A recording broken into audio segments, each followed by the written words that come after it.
Welcome back, wonderful divine being, to a brand new episode of Becoming Undone. Today's topic is one that feels very close to home, and if I'm being honest, which I always aspire to be, this episode took a while to write. I had to space it out over months, and I kept coming back to it until it felt complete. And it wasn't until a recent trip to India, where I was flying out of one city in the south to another city in the north, that this episode came to a close for me. And of course, it initiated me once again into my own portal of grief. So that's what I'm here to talk to you about today. I want to talk to you about the transformative power of grief, not just about the experience of grief, which is so profound in and of itself, but also about how it is such a powerful catalyst for the transformation and evolution of your soul. So get ready, because this is going to be a very powerful episode. As you listen to my words, my hope is that you see the grief you're currently experiencing or have experienced in the past with a new lens, and that with the words and experiences I share, you feel seen, heard, and understood in this current time of your life. As you may have already heard me mention, especially if you've listened to my other episodes, every topic I introduce within this podcast is based on my direct lived experience. So I'm not one who likes to read about concepts and speak about them from a perspective of sharing knowledge that is intellectual or sharing knowledge that I have just sort of come across because it's fascinating. I love speaking from direct experience because then it's embodied, and then, I don't know, I think that people can really feel it as well. When I talk about these topics, I speak about them with honesty and openness because I want to normalize the sharing of these intimate experiences. We all know how messy life can be sometimes, and being able to bring our messiness to the table connects us to one another and reminds us that we are, in fact, not alone in our experience. I consider the sharing of these experiences within safe spaces such as this one to be a major contributing factor towards our growth as individuals. And I sincerely hope that this contributes to your growth too. So grief. When it arises, whether it be due to the passing away of someone we love, a breakup, or the ending of a relationship, or a period in our life, or a radical shift in identity, all I know is that it freaking hurts. But the pain also contains a golden opportunity within. Grief lies dormant, resting on the edges of our identity, waiting for a chance to emerge and assist us with the progression of our character. And I believe it deserves to be given the time of the day. It's one of those experiences that, when embraced, has the potential to leave us better than it found us. Grief is an all-round rewarding experience, revealing important nuggets of golden information to us about our inner state and causing us to question the way we've been living and perceiving our reality. So in other words, grief very much contributes to the experience of becoming undone. I'm not going to pretend to know everything there is to know about grief because that's not possible. But from the experiences I've had, I can tell you that it is hands down one of the most profound catalysts for change, and that if you allow it and surrender to it and go with it, it will carry you back to shore, even if it feels like you're drowning in the midst of it. So we're going to look at grief from a few different angles today. We're going to explore the role that grief has to play in our transformation and spiritual development, and then look at the link between grief and attachment. Let me just say, grief is a freaking portal. It facilitates a powerful shift in identity and causes us to experience the reality of death while we're alive. There's not many other experiences that come close to this, maybe other than actually having a near-death experience. When a relationship ends or someone is no longer in our lives, we experience a sort of internal death in memory of that person or that relationship. Even if a person isn't actually dead, their role and part in our lives in that particular way is over. And this is why it feels like a death. Going through my own experiences of grief have been so incredibly powerful and have unlocked so much wisdom within my being. I've spoken about grief to many individuals in my inner circle too, and there's an easy consensus. Grief is a deeply impactful experience, often linked to spiritual awakening. Grief facilitated a deep transformation within my being in 2021. And in some ways, I'm still transforming as grief continues to reveal its wisdom to me. So far, the hardest hitting grief I've ever encountered was from breaking up with my partner of almost 7 years in 2021, when we went our separate ways, and I knew it was the right thing. It felt like someone had ripped a piece of my heart and I was left hollow. The place where the idea of we once lived in my heart ceases to exist. I felt broken and scared of what's next in life. Having a steady partner and a relationship comforted me with the illusion of safety, security, and certainty. Doing life with somebody every day and basically living out of each other's pockets, thanks to COVID, facilitated a deep attachment and bond forming between us. I recall sitting alone in an empty room in my Airbnb in Zagreb, in Croatia, whilst we were in the midst of our breakup, and literally feeling my heart breaking into pieces. We had recently left Melbourne and our little apartment there on a one-way ticket to travel the world together. I was in one of the most beautiful countries in the world with someone who I once loved and adored more than anything, and I knew that it was all coming to an end. It was time. Something had to change. And instead of waiting for change to come, I decided to become the change. All I wanted to do was curl up in a ball and be swallowed up whole. I could not fathom pain like this. And yet I knew it had to be felt and experienced, and it was inevitable. I avoided this pain for a long time by staying in the relationship well past its due date. And you know what it all came down to? Attachment. The very thought of leaving this person and our life was too scary for me to confront. And it wasn't until this attachment was no longer present and all that was left was an emptiness that I realized that this attachment, or shall I say lack of attachment that was now my reality, felt a little too familiar. The pain of grief didn't feel new. But this time, instead of resisting it, which is what I've done so many times in the past, I fully allowed it. In fact, I didn't really have a choice. I was done running away from pain. I had nothing left in me, no energy to resist. And the truth is, I tried doing that. I tried dealing with my problems by running away and avoiding them. But eventually I realized that wherever you go, there you are. You can't run away from yourself. So I went with it, and I allowed myself to unravel and be a mess for as long as I needed. Turns out, when you don't resist grief, you gain the awareness to recognize the potent gifts it has to offer. The biggest insight I had about grief was at my first Vipassana meditation course in 2022. For those of you who haven't heard about Vipassana before, I urge you to go listen to the episode titled, "Doesn't Matter What Happens, Everything is Temporary," where I go into detail about this meditation course. Vipassana is a powerful meditation technique of self-observation, the most powerful technique I have ever come across. It's phenomenal. When I was at Vipassana, I realized the reason why I was so affected by grief. People often say that grief is so painful because it signifies how much we loved someone. I don't think that's true. I don't think grief has anything to do with love. Grief is felt because of attachment and arises when the person we're attached to is no longer present in our lives. I learned that the intensity of grief we experience when someone leaves our life is proportionate to the amount of attachment we've developed towards them and the amount that that person reminds us of our attachment wounds when we were younger. When I say attachment wounds, I'm referring to the pain we experienced in relationship to our caregivers and the way we attach to them as a child. The healthiest form of attachment is called secure attachment. It's when we feel safe, seen, heard, and regulated.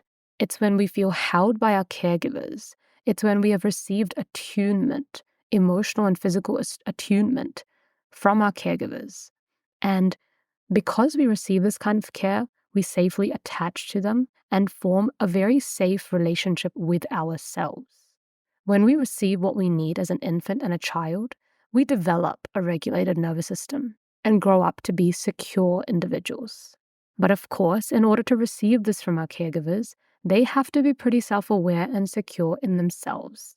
And I can tell you from the many individuals I've interacted with over the years that there's a very small percentage of people who received this. Majority of us are walking around with these attachment wounds, and these wounds naturally get triggered in our adult relationships. It's kind of how it's supposed to happen. This is because our adult relationships act as the perfect playground for us to reveal and play out our attachment patterns. And once they get revealed, which they always will, it's our task if we so wish to do so, to resolve these wounds through building a safe and secure attachment with ourselves and our partner. Often subconsciously, we attempt to heal the childhood relational wounds we experienced through our romantic relationships. But of course, this doesn't always happen, because for this to happen, both people have to be conscious of their attachment patterns and how they're showing up, and must genuinely want to resolve these wounds and work through these distortions in the relationship. Each person has to be willing to change and confront themselves. The pain of grief is reminiscent of something that has been. It's not a new feeling. Nothing is. Every emotion arises in the body in the now due to a trigger from the past. If our grief throws us into suffering, this indicates that the relationship ending or the person passing away is a reminder of unresolved pain from our past. It very rarely has to do with what's happening right in front of us. For me, this breakup triggered an attachment wound that I wasn't fully conscious of. It reminded me of a familiar pain of abandonment. Not having my partner in close proximity anymore immediately transported me back into the past, into a familiar place where I experienced the sting of abandonment all over again. The truth is, I had been abandoning myself. And this is often how these wounds work. We experience them when we're younger, due to our interactions with our caregivers, and then we start to treat ourselves in the same way because this becomes a learned behavior. It becomes familiar and safe to actually reject ourselves or abandon ourselves. I knew I was grieving something much deeper than this relationship ending, and this was actually the reason I held on for so long. I did not want to feel the unresolved pain of abandonment again, until there was no choice but to feel it. As I said, I was done running away. And this is why grief was such a powerful portal of transformation for me. Grief hurts because our identity and who we think we are is attached to the idea of the other person and the relationship. And when they're no longer there, we have to face a reality without them. That can be a terrifying thought to many, especially when the attachment to the other person is reminiscent of the kind of attachments we form to our caregivers when we're younger. Hey there, just dropping in with a gentle reminder. You, my friend, are exactly where you're meant to be in this grand tapestry called life. No mix-ups, no coincidences, and absolutely nothing happens by chance. Your soul is always present, embracing you as you boldly navigate this beautiful adventure we call life. Do you feel connected to your soul? In this lifetime, I've been cast as your spiritual guide. My mission? To help you explore the depths of your inner world and unearth the wellspring of genuine fulfillment and joy that lies within. And I have just the roadmap to help you bravely embark on this inner quest. How do you know if you're ready for this? You'll sense it.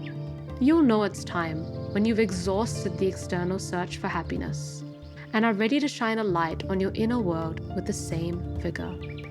You'll know. Visit my website to schedule a free consultation. Let's tune into your heart's desires and clear away any obstacles to soul-level fulfillment. I'd be thrilled to meet you. Now, let's dive back into the episode.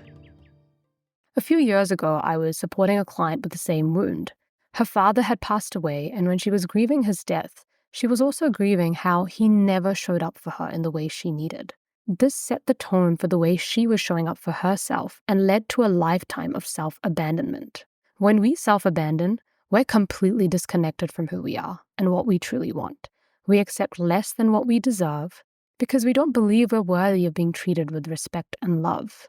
This pattern played out in her life and led to unhealthy relationship dynamics with men, such as overgiving, people-pleasing, and keeping her mouth shut to keep the peace. Her decision to receive coaching and work with me was her first step towards transitioning out of this learned pattern of self-abandonment. And boy, was this work impactful. We worked together for 7 months, meeting almost 3 times a month. And very early on in our container, she started learning how to show up for herself in the way that she really needed her father to. Through our container, she felt seen, heard, acknowledged, and met in a way that she'd never experienced before. The work was profound. This is one of my favorite aspects of offering this work. I meet my clients in the way that they truly needed as a child, and in doing so, they experience deep healing and learn a new way of relating to themselves. As you can imagine, this changes everything. When the way we relate to ourselves internally shifts from an unhealthy place to a place of love, respect, acceptance, and compassion, our external reality and all our relationships change to mirror the shift. This grief was monumental for me because it gave me a chance to change this pattern of self-abandonment in myself. I made a promise to never abandon myself again. Like my client, this grief was monumental for me because it gave me a chance to change this pattern of self-abandonment in myself. I made a promise to never abandon myself again and to devote myself to a lifetime of getting to know me. I was longing for an unconditional love from my relationships, and so I decided that I was going to become the person I was looking for. The grief I experienced felt like death to me, like a part of me was dying. The more intimate I got with this feeling of grief, the more I saw that a part of me was in fact dying. The part of Sanya whose identity was attached to her partner, the dreams, aspirations, and plans we had created together that would no longer come to be, all of that was dying. It's almost like this breakup radically shifted the timeline and the destiny that my soul was going to take in this lifetime. The grief felt so heavy that I had no choice but to surrender to the feeling. In the past, with other emotions, I found that it's been easier to distract myself. With grief, though, it felt like something else. To give you a visual, it felt like I was falling down a dark well with nothing to cling to, nothing to grab. I just kept descending as each moment was passing. One of my close friends, someone who has been through a similar portal of grief himself, said to me, "I know it feels like you're falling, so fall. Don't resist it." Very soon you realize that the very same feeling can also be interpreted and experienced as flying. There's nothing to cling to, so fly when you're ready. You're free. At the time, it was these words of encouragement that kept me going. The other day, I was sitting across from one of my best friends and we were talking about her dad. He had passed away a few years ago, and as we were speaking about him, tears started welling up in her eyes. I held her hand and we both just sat there, breathing together, and I witnessed her grieving. Having allowed the various layers of grief to pass through her over the years, I felt comfortable in sharing my reflections with her. I looked her deep in her eyes and said, "He left for you and your family, my love." She smiled and said, "Yeah, I see that." The trajectory that her life and her soul took after her father passed away would have never happened if his soul hadn't departed the earth plane. Everything in this universe is happening for our benefit. And so I feel that even when people pass away or leave us, or we leave them, it's all happening for us. We're all on our way home, and the grief that hits us along the way does so simply to align us back to our true selves and propel our growth. When a person is no longer present in your life in the same way that they once were, you have no choice but to evolve and adapt to a world without them by your side. Grief causes us to confront ourselves and evaluate our character, who we are, who we used to be, and who we wish to become. It gives us the opportunity to assess our identity and reveal to us, in those intense moments of pain, the fragility that underlies our human experience. We are but temporary visitors on this planet. Death is on the other side of life and can arrive at any moment. We live under the illusion of certainty, that our time is guaranteed, our plans are guaranteed, our relationships are guaranteed. Grief knocks this idea out of the park and shatters this illusion, revealing to us the true nature of reality.